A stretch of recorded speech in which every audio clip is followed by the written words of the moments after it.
तो दोस्तों, क्या होगा जब एक इंसान को एलियंस की दुनिया में भेजा जाए, लेकिन वो खुद को उन्हीं का हिस्सा महसूस करने लगे? क्या वो अपनी धरती के साथ रहेगा या नई दुनिया का रक्षक बनेगा? यही कहानी है अवतार मूवी की, जिसे देखने के बाद आप भी सोचने पर मजबूर हो जाएंगे। तो चलिए शुरू करते हैं। कहानी की शुरुआत में जैक को उसके जुड़वां भाई टॉमी की मृत्यु के बाद एक विशेष मिशन के लिए पेंडोरा ग्रह पर भेजा जाता है। पेंडोरा एक खूबसूरत लेकिन खतरनाक ग्रह है, जहां नावी नाम की एक विशाल और उन्नत प्रजाति रहती है।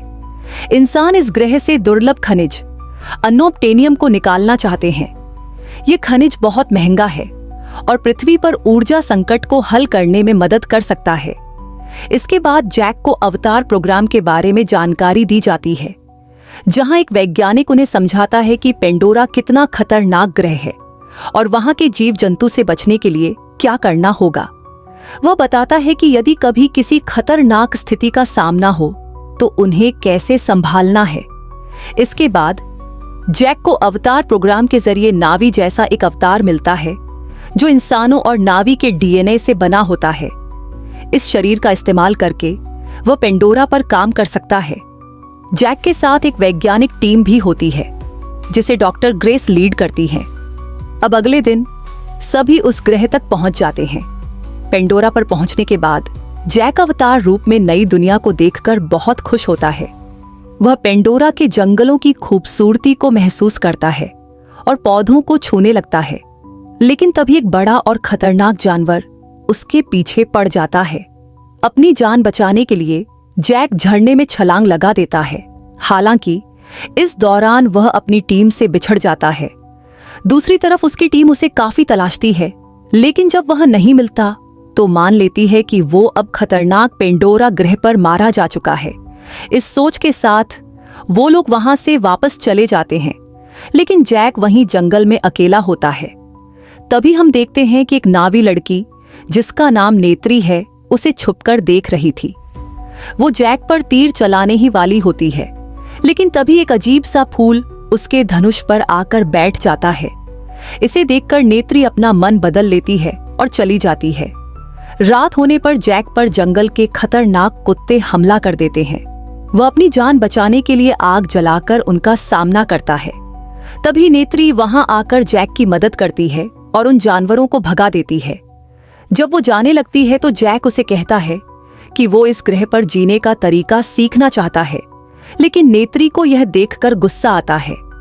उसी वक्त जैक के आसपास वही चमकीले फूल आकर बैठ जाते हैं।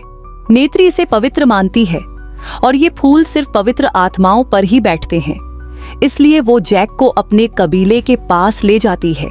कबीले के लोग जैक को देखकर गुस्से में आ जाते हैं और उसे मारने की सोचते हैं, लेकिन नेत्री उन्हें रोकती है। नेत्री का कहना है कि जैक को एक मौका मिलना चाहिए। यह सुनकर कबीले के नेता, जो नेत्री का पिता है, उसे कबीले में रहने की अनुमति दे देता है, लेकिन जैक को साबित करना होगा कि वह उनके लायक है। रात को जब जैक सोता है तो वो अपनी असल दुनिया में जाग जाता है। ऐसा इसलिए होता है क्योंकि जब अवतार रूप सोता है तो असली रूप जाग जाता है। इसलिए वो अपनी टीम को बताता है कि उसने कबीले का विश्वास जीतने का पहला कदम पूरा कर लिया है। ये सुनकर उसकी टीम बहुत खुश होती है। इसके बाद जैक धीरे धीरे पेंडोरा के बारे में सीखने लगता है। नेत्री उसे घुड़सवारी करना, शिकार करना और प्रकृति के साथ तालमेल बैठाना सिखाती है। काफी दिनों के बाद जैक उनके रीति रिवाज पूरी तरह से सीख जाता है, इसलिए अब उसे नावी बना दिया जाएगा। इसके लिए नेत्री उसे एक खास जगह ले जाती है, जहां वह उसे एक विशाल उड़ने वाले परिंदे इकरन से मिलवाती है। नेत्री बताती है कि ये परिंदे अपना राजा खुद चुनते हैं और पूरी जिंदगी सिर्फ उसी के प्रति वफादार रहते हैं, लेकिन इन पर काबू पाना आसान नहीं है क्योंकि ये खतरनाक हो सकते हैं। जैक बहुत मुश्किल से एक इकरण को वश में कर लेता है। वह उस पर उड़ना सीख जाता है। इसके बाद नेत्री और जैक दोनों अपने अपने इकरण पर उड़ान भरते हैं और पेंडोरा की खूबसूरती का आनंद लेते हैं। एक दिन इनका सामना एक विशाल और खतरनाक परिंदे से होता है, लेकिन किसी तरह वे अपनी जान बचाने में कामयाब हो जाते हैं। नेत्री जैक को बताती है कि यह परिंदा उनके पूर्वजों की सवारी हुआ करता था और इसे बहुत पवित्र माना जाता है। बहुत कम लोग हैं जो इस परिंदे की सवारी कर पाए थे, क्योंकि ये इतनी आसानी से काबू में नहीं आ सकता। अब कई महीने गुजर जाते हैं और जैक नावी लोगों के रीति रिवाजों और जीवन शैली को पूरी तरह अपना लेता है। लेकिन तभी कर्नल उसे याद दिलाता है कि वह असल में यहाँ एक मिशन पर आया है और उसे अपने काम पर ध्यान देना चाहिए।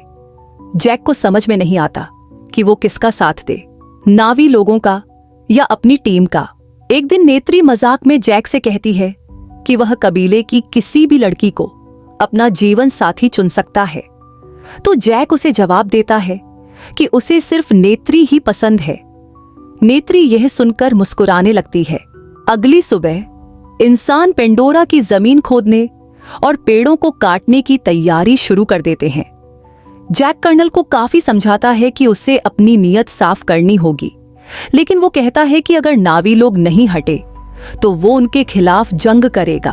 कर्नल जैक को सिर्फ एक आखिरी मौका देता है कि वह कबीले को मनाकर देखे। उसके पास सिर्फ 1 घंटे का समय है, इसलिए जैक वापस आकर नेत्री समेत सबको सच बता देता है कि उसे नावी लोगों का भरोसा जीतने के लिए भेजा गया था। ये सुनकर कबीले वाले उससे बहुत नाराज हो जाते हैं।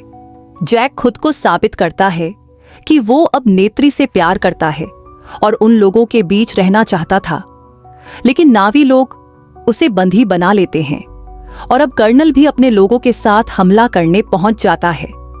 कर्नल की फायरिंग से नावी के कुछ लोग घायल हो जाते हैं और इस दौरान नेत्री के पिता, जो कबीले के नेता थे, उनकी मौत हो जाती है। कबीले के लोग भागकर अपनी जान बचाते हैं। तभी वो देखते हैं कि वही परिंदा जो उनके पूर्वजों की सवारी था, उनकी तरफ ही आ रहा था। सभी डर जाते हैं, लेकिन जब वो देखते हैं तो जैक उस परिंदे पर बैठा हुआ था। इसका मतलब है कि जैक ने उसे वश में कर लिया है। जैक के साथ आने पर कबीला खुश हो जाता है और उन्हें उम्मीद होती है कि जैक अब उनकी मदद करेगा। फिर जैक कबीले वालों से कहता है कि अब हम कर्नल के खिलाफ लड़ाई लड़ेंगे और सब लोग उसका साथ देने के लिए तैयार हो जाते हैं। इसलिए अब सभी अपने अपने परिंदे पर सवार होकर कर्नल के खिलाफ आ जाते हैं। जैक भी अपने सबसे बड़े परिंदे के साथ इनके ऊपर हमला करता है, लेकिन कर्नल और उसकी टीम के पास एडवांस हथियार थे, जिससे उन्हें भारी नुकसान हो रहा था। इस हमले में नेत्री का परिंदा भी घायल हो जाता है। तभी इंसानों को पता चलता है कि बहुत बड़ी चीज उनकी तरफ बढ़ रही है। जब वो देखते हैं तो बहुत सारे खतरनाक जानवर इनके ऊपर हमला कर देते हैं।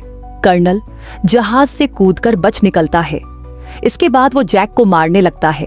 तभी कर्नल को वो कैबिन नजर आता है जिसमें जैक का इंसानी शरीर होता है, इसलिए वो उसके इंसान वाले शरीर पर हमला करता है, जिससे जैक का अवतार रूप भी कमजोर होने लगता है। कर्नल उसे पकड़कर हवा में उठा लेता है, लेकिन तभी नेत्री ने तीर चलाकर कर्नल को मार दिया। दूसरी तरफ जैक का इंसानी शरीर इस ग्रह पर सांस नहीं ले पा रहा था, जिसके कारण उसकी सांसें बंद होने लगती हैं। तभी नेत्री वहां आकर जैक को ऑक्सीजन मास्क लगाती है, जिससे उसकी जान बच जाती है। अब आखिरकार इंसान जमीन पर वापस भेजे जाते हैं, लेकिन जैक और कुछ चुने हुए लोग, जिनकी आत्माएं पवित्र हैं, कबीले में रहकर जीवन बिताते हैं। जैक अब नेत्री के साथ खुश रहता है और फिर सभी नावी लोग एक प्रार्थना से जैक के इंसानी शरीर को हमेशा के लिए अपने अवतार रूप में बदल देते हैं। अब जैक हमेशा के लिए नावी बन जाता है और इसी के साथ ये मूवी भी यहाँ पर समाप्त हो जाती है। सो आखिर में आपके लिए एक प्यारा सा संदेश, जैसे पेंडोरा के लोग अपनी जिंदगी को पेड़ पौधों, जीवों और वातावरण के साथ एक गहरे रिश्ते में जीते हैं, वैसे ही हमें भी समझना चाहिए कि पृथ्वी केवल हमारा घर नहीं है, बल्कि हम इसके हिस्से भी हैं। यदि हम पृथ्वी के संसाधनों का अंधाधुंध उपयोग करेंगे तो न केवल हमारी जिंदगी बल्कि आने वाली पीढ़ियों की भी उम्मीदें चुराई जा सकती हैं। हम जो आज लेते हैं उसका असर आने वाले कल पर जरूर पड़ेगा। इसलिए हमें यह समझना होगा कि अगर हम प्रकृति से प्यार और सम्मान नहीं करेंगे तो एक दिन यह प्रकृति हमें भी नष्ट कर देगी। शुक्रिया।